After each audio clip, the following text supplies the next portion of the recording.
é o TDAH? O TDAH, ele é primeira sigla, transtorno de déficit de atenção e hiperatividade. Ou transtorno de déficit de atenção com ou sem hiperatividade. E no diagnóstico se percebe uma tríade de 3 elementos: a desatenção, a impulsividade e a hiperatividade. Aí existem os tipos da pessoa que é predominantemente desatenta, né, o que não quer dizer que ela não seja também impulsiva ou hiperativa. Sim. A pessoa que é predominantemente impulsivo e hiperativa, desculpa.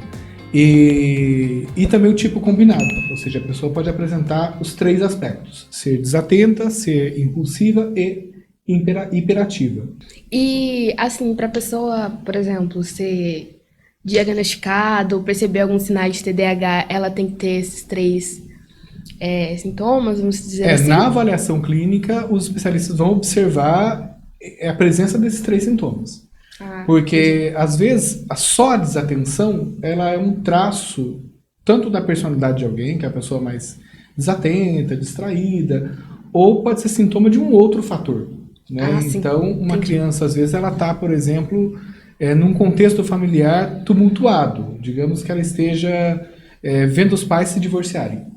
Então, ela vai ficar desatenta na escola, em outros ambientes. Por quê? Porque aquele problema está povoando a cabeça dela e atrapalhando a atenção dela em outros contextos, né? Então, no diagnóstico se procura observar a presença dos 3 traços e qual que é a predominância, e também observar se esses traços estão presentes nas várias esferas da vida e se causam prejuízos, para que se chegue a um diagnóstico assim. A desatenção, ela tem assim reflexos, prejuízos em atividades que exigem concentração. Então, a leitura, por exemplo. Então, a leitura é só um exemplo de atividade que exige concentração, mas qualquer outra tarefa um pouco mais complexa que exige atenção, a gente tem mais chances de cometer erros, mais chances de deixar pontas ali desamarradas, de passar por cima de coisas que deveriam ter sido vistas, quando você tem que revisar, arrumar um trabalho, por exemplo. Só que essa concentração não é só em tarefas assim que exigem esse foco, né, esse tempo dedicado. Também atenção a quantas pessoas estão falando. Essa desatenção também reflete em esquecer datas importantes, esquecer compromissos. Então, a gente acaba desenvolvendo uma dependência muito grande. Eu tenho de agenda e de alertas. Então, eu tenho a minha agenda no trabalho que eu anoto, geralmente quase tudo que eu posso anotar, quando eu estou fazendo um atendimento a alguém. Eu tenho meu celular que alerta, apita o dia inteiro, para avisar todos os compromissos, porque fatalmente a gente esquece. Não é uma coisa tão simples assim, né? Que eu diga para mim mesmo: olha, você precisa se concentrar e prestar mais atenção nas coisas, e você vai ter um resultado. Não é tão simples assim, porque existem processos ou características neurobiológicas que é a falta de certos neurotransmissores. Então o seu cérebro não processa, não constrói as mesmas sinapses que criam as memórias e a atenção de uma pessoa comum. Então não é algo que você possa, tipo, não, eu tô muito sem foco, que você possa resolver sozinho. Exatamente. Então aí existe o tratamento via medicamento e existem as estratégias de apoio. No meu caso, hoje em dia, são os alertas da agenda do celular que apita e vai me avisando a rotina, o que eu tenho que fazer ao longo do dia. No café da manhã, o Google Assistente lê para mim a minha agenda do dia, enquanto eu estou tomando café, porque a cabeça não vai fixar. Se alguém me dá algum recado, fala: Fábio, você tem que fazer tal coisa para tal hora. Dá licença um pouquinho, eu tenho que ir lá anotar.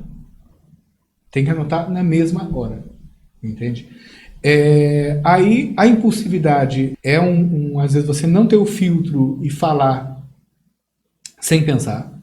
Então, frequentemente eu estou me desculpando por ter dito algo, que eu percebo depois que eu exagerei, que a brincadeira foi inapropriada, que a piadinha não teve graça para a pessoa do lado, porque veio, saiu. E sai. Né? Escrevo coisas ali no grupo do WhatsApp e depois eu tenho que voltar apagando, porque não era bem aquilo, eu não verifiquei antes, porque a impulsividade me fez agir ali muito rapidamente. E o hiperfoco, que é quando você está hiperfocado no assunto, aquele assunto te escolheu, não é você que escolhe o assunto do hiperfoco. Tipo assim, mas por que você está lendo sobre isso agora? Tipo, você tinha que estar preocupado com outra coisa. Mas é muito engraçado que não é a gente que escolhe o assunto. Mas o assunto é a coisa mais inútil do mundo, não tem nenhuma utilidade prática, mas a sua cabeça está naquilo e você não consegue fazer outra coisa. Você fica só naquilo. E esse hiperfoco acaba, se ele dominar muito tempo, às vezes você fica meses hiperfocado em um assunto, anos até, você começa a contaminar tudo ao seu redor. Entende? Então você contamina e você perde o senso de que ao seu redor as pessoas não estão na mesma vibe que você. Entendeu? Porque você não enxerga isso. Depois, muda a paixão para outra coisa, vai para outro hiperfoco. O ponto positivo, né, é que a gente vai acumulando conhecimento. Agora, qual que é o ponto negativo? Esses hiperfocos aparecem de maneira assim, muito involuntária e você não tem muito controle sobre isso e eles vão atrapalhar as outras tarefas que você tinha. Sim. Então, ou seja, você tem um trabalho muito mais sério para fazer e você está aqui perdendo tempo numa planilha inútil. Né? Você tem aquele outro problemão para resolver e você está assistindo vídeos sobre, sei lá, animais da África. Existe até uma correção que normalmente se faz, que está até no problema da própria nomenclatura do TDAH no Brasil, que é déficit de atenção. Em inglês é disorder. Então, quer dizer, qual que é a correção que a gente faz às vezes? A gente não tem déficit de atenção, a gente tem uma atenção desorganizada. Então a gente é capaz de estar atento a muita coisa ao mesmo tempo e isso causa uma desordem. As causas prováveis estão ligadas a fatores genéticos, de maneira muito predominante, suspeitas também de problemas gestacionais. Porque tanto o TDAH quanto o autismo, eles foram classificados mais recentemente no CID-11, no Cadastro Internacional de Doenças da OMS, dentro de transtornos de neurodesenvolvimento. Então, ou seja, estão ligados ao desenvolvimento do cérebro. Então, no caso do TDAH, existe uma imaturidade na parte do cérebro chamada córtex pré-frontal. Ela amadurece mais devagar do que a pessoa neurotípica. A pessoa neurotípica com 21, 22 anos já tem essa parte do cérebro desenvolvida. Do TDAH isso pode ultrapassar os 30 anos de idade. Assim como também déficit de dopamina e noradrenalina, que são dois neurotransmissores que trabalham bastante na memória e nas funções executivas. Então, como são fatores ligados ao desenvolvimento cerebral, então aí se suspeita que problemas gestacionais podem estar ligados. Só que no TDAH predomina mais a suspeita sobre fatores genéticos, porque existem muitas pesquisas e até mesmo a percepção clínica de uma criança levada ao consultório com a suspeita do transtorno, é diagnosticada com TDAH e muito frequentemente se percebe que o pai ou a mãe também são. No momento da consulta, né? Aí, viu, mas você está falando dele assim, da criança, mas o pai dele é exatamente assim.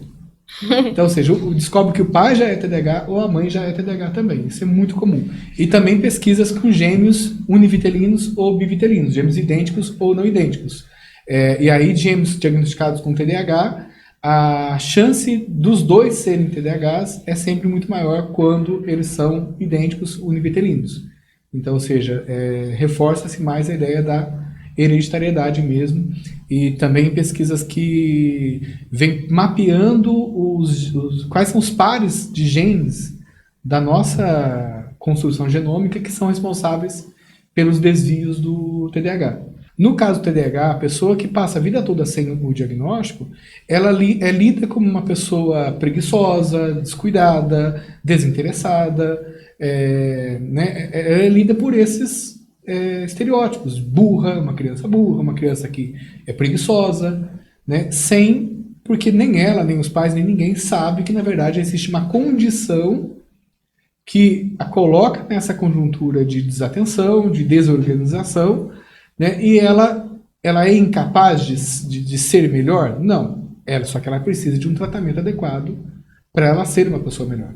Ela precisa conhecer a condição que ela tem primeiro e receber o tratamento e atenção adequada para minimizar esses sintomas e melhorar o seu desempenho.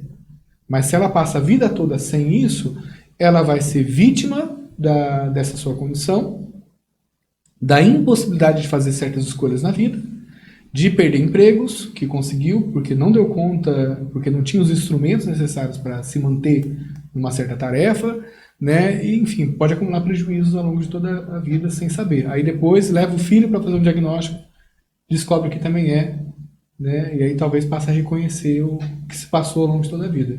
No caso do TDAH e do autista, é a criança que ela passa a vida toda com esses estigmas. Escutando, você é burra, você é preguiçosa, você é descuidado, você tem que fazer melhor, apaga e faz de novo, né? Você nunca termina a tarefa. Ela cresce acumulando culpa, ou seja, ela cresce se sentindo culpada disso, né? Não é que o transtorno vai tirar essa culpa, o transtorno vai ajudar a explicar o porquê que ela vive dessa forma, né? E o tratamento vai ajudar a minimizar esses efeitos, né, esses sintomas, e a pessoa achar uma vida mais equilibrada, né, e mais capaz de fazer alguma coisa.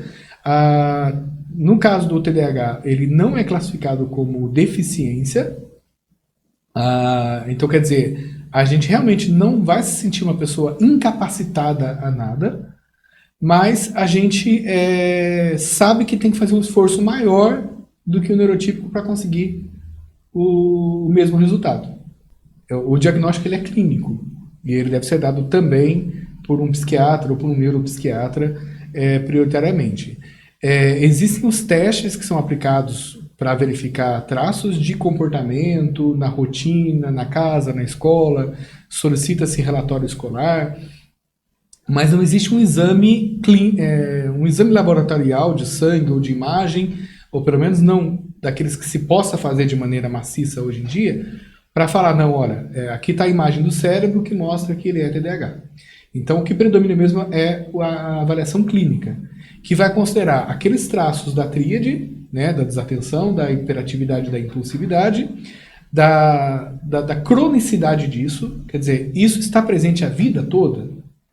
Ou é uma coisa que surgiu agora? Porque se surgiu agora, com seus 40 anos, a gente vai ter que investigar se não existe outro fator que está causando esse distúrbio emocional e de desatenção. Talvez, por exemplo, uma depressão, uma ansiedade, uma vida que está toda desregulada, e aí isso te coloca nessa condição de uma pessoa que não está conseguindo mais ter atenção e organização nas coisas. Então tem que excluir fatores como ansiedade, depressão, no caso do adulto.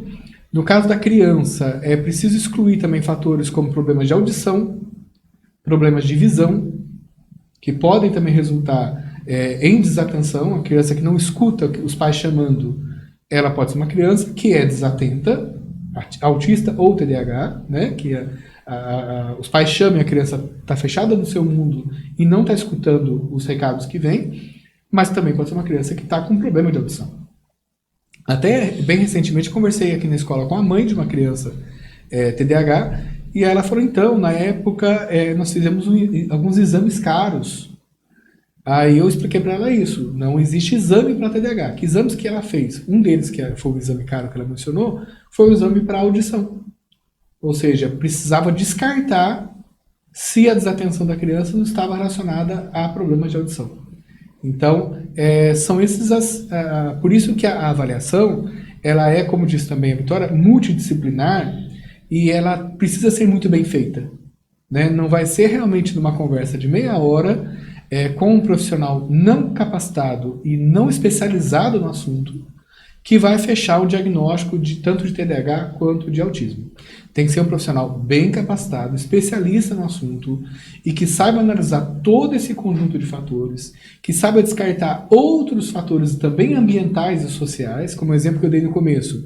A criança que está vivenciando na casa a separação dos pais. Se isso estiver afetando muito emocionalmente essa criança, fatalmente essa criança vai estar na escola desatenta, quieta, desorganizada, emotiva. E aí você leva para um profissional apenas esses elementos, ele fala, tem TDAH. Dá medicamento.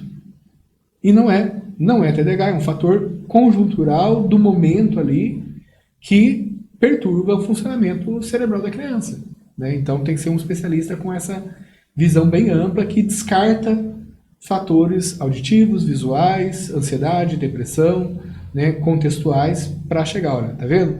E no caso do TDAH, quando fala da cronicidade da presença nos vários momentos da vida, a gente não é desatento só quando a tarefa é complexa e exige atenção. Você é desatento quando você está super de boa, sem nenhum compromisso, você está passeando, você está na praia, né? E você deixa passar coisas bobas, você se distrai facilmente no trânsito, né? Então, quer dizer, é constante isso. Não é só quando exige uma carga de concentração maior.